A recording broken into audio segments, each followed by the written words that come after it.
complete fantasy and completely like off the wall and weird and never been done before. And that's what made them fun to go see. You know what I mean?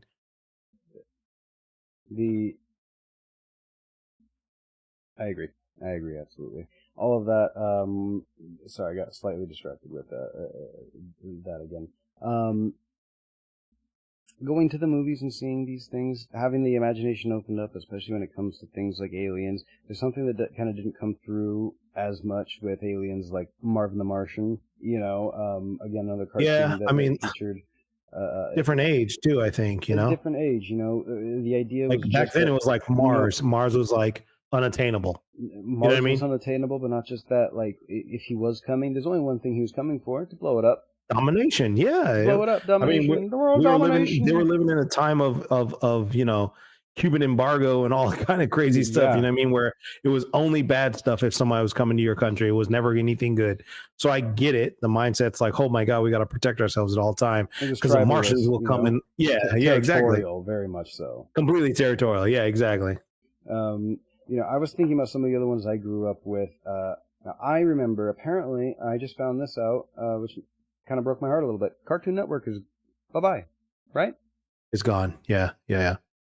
Well, so they changed it to something else, but yeah, it's not. But Cartoon Network is gone, right? Yeah. So yeah, it doesn't exist. Now, Cartoon Network, luckily, when I was growing up, they would show off old cartoons and things that would blow my mind were shows like the Herculoids. And now this is a show from 1967. All right.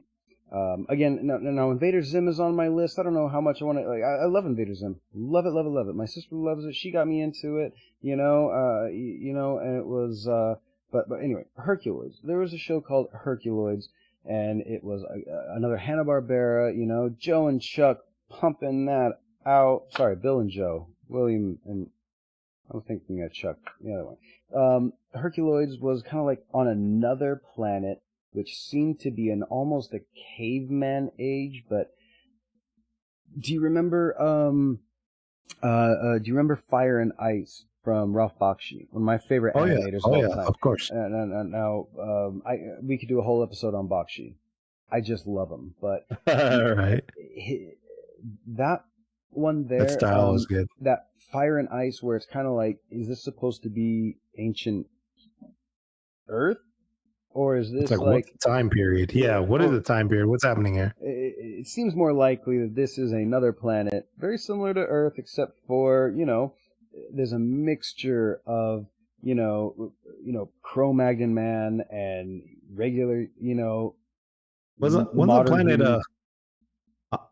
Amzats or Amzats? Let me see. Something like that, I think. For Herculoids, it says on the planet Amzat, renamed Quasar in the revival. Oh, yeah, here it is. And I'm reading this off of Wikipedia right here because it's surprising, like, that a lot of, there are some fan sites and everything, but there are some subjects I'm never going to go to certain websites for, and there are some subjects like the Herculoids I don't mind going to Wikipedia. Only thing I don't like about Wikipedia is you can change it right now. I could, but Herculoids is one of those innocuous. Go on IMDb. You know what I mean? No one's going to be like, it was a XXX pornography from the 1970s, and it was all about blah. Anyway. Hang on, let me transcribe that. Yeah, exactly. Write this down, because that's the new. So yeah, they basically battled giant animals and rode dinosaurs and it was aliens and ancient, and it was such a weird mix. It was like a mix of everything. Yeah. Like they even brought in there was like a rhinoceros or something like that. I remember that too. Shoot the rocks out of his horn. Yeah. So where I was like, what weird. It's just a rhino. Oh no, it's not a rhino. It's something else. And like Bleep and Blip ended up coming onto the Space Ghost show later on, I think. Yeah. Right? You're right. I forgot about that. Things are from characters that came out like the shows were done. If I was born when the shows ended, I'd have been 20 years old by the time they recast them, on Cartoon Network. But I was watching those things because they were, I mean, fever dreams. They were psychedelic hallucinations. They were so cool. Yeah, complete crazy dreams. Yeah, and there was another one, and I think this one was on what was this? I don't even know what channel it was on or where I ended up watching it, but this one popped up and I had forgot about it. Do you remember Fantastic Max? This was a kids' TV show. Let me look this one up. Fantastic Max. Fantastic Max. Now, this was about a baby who would pretend not to be a super smart baby, who would hop into his spaceship and fly around, and then in the morning, you got me on that one. I see what you're talking about. I have seen it, and I swear it reminds me of aliens as well. It reminds me of Bobby's World. Funny enough, it reminds me. Oh, bro, you know what? I think what we just figured out. Fantastic Max. Same animators or something, man. Is like Bobby's World mixed with the Adventures of Nemo and Slumberland, bro. Except completely space. Okay. Now, okay, Nemo and Slumberland. I'm not going to go off too much into. There's going to be a new show. I have actually seen this one. Now that I'm looking at a couple of these, I have seen this one. I'm sorry, I didn't mean to cut you off. No worries. What's the episode coming up? They're making basically, I think it's a sequel to Nemo and Slumberland, but a live action. For Netflix. Right? Jason Momoa plays Flip. Anyway, we're going to go ahead and keep talking about this stuff. I am excited about that. Jason Momoa, you can do no wrong. You know what I mean? Well, I mean,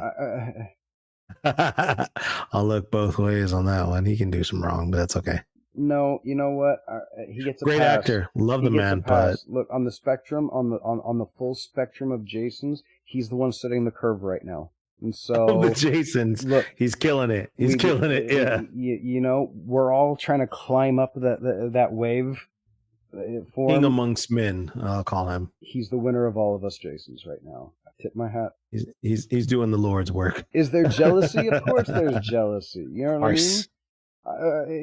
You know, we don't even remember when we pull which Jason we're going to be out of the hat, but then we're just here.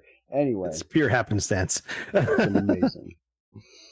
A lot of these cartoons I grew up with are absolutely insane. I think they probably drove me, Invader Zim again. Like, what even was that? Just like a total feature. Just wild. Yeah, just wild. Like, I wonder if we made it just over the top and see it. To me, it's like SpongeBob SquarePants with aliens. That's how I feel. And again, what was SpongeBob? What was Teletubbies? What are any of these things? What about that show? Were Teletubbies from I'm sorry, Earth? Were they on Earth?